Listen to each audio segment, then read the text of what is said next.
હવે વાત કરીશું ડિજિટલ આતંકીની।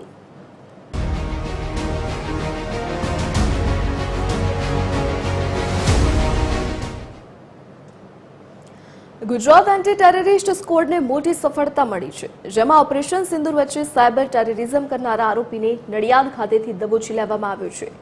એટીએસની ટીમે ફેબ્રુઆરી મહિનામાં નડિયાદ ખાતે રહેતા જસીમ અંસારી અને એક કિશોરના મોબાઈલ કબજે લઈને ગાંધીનગર એફએસએલમાં રિપોર્ટ માટે મોકલ્યા હતા, જેમાં તપાસમાં બંને આરોપીઓ દેશ વિરુદ્ધ સાયબર વોર છેડવા અને ભારત સરકારની વેબસાઇટોને ટાર્ગેટ કરવાનું કામ કરતા હોવાનું ખુલ્યું હતું।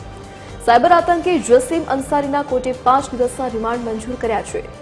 એટીએસના ડીઆઈજી સુનિલ જોશીએ કહ્યું કે આરોપી ટેલિગ્રામ ગ્રુપ ચલાવતા હતા। દેશ વિરોધી પ્રવૃત્તિઓના આરોપસર આરોપીની ધરપકડ કરવામાં આવી છે। આરોપી પાસેથી ડિજિટલ પુરાવા મળી આવ્યા છે।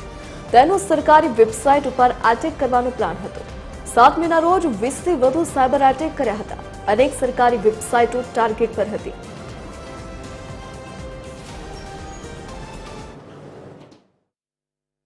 હાલ સુધીની તપાસમાં એ બધું સામે આવેલો છે કે જે બંને જે છોકરાઓ છે એ 12th પાસ નથી, પરંતુ લાસ્ટ 6-8 મહિનાથી એ લોકો સાયબરના ફિલ્ડમાં ઘણા જ એક્ટિવ છે। યુટ્યુબ અને બીજા ચેનલ્સ મારફતે એ લોકોએ ઘણો બધો ટેકનિકલ જ્ઞાન અર્જિત કરેલ છે।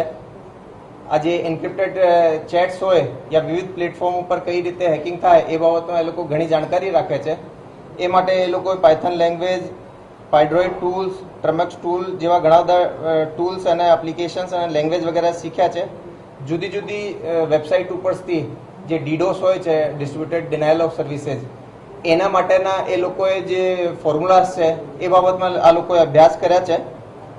આ ફોર્મ્યુલાઝને વિવિધ ડાયરેક્ટરીમાં વિવિધ વેબસાઇટ્સ ઉપર અપ્લાય કરીને એ લોકોએ ડીડોસની પ્રક્રિયા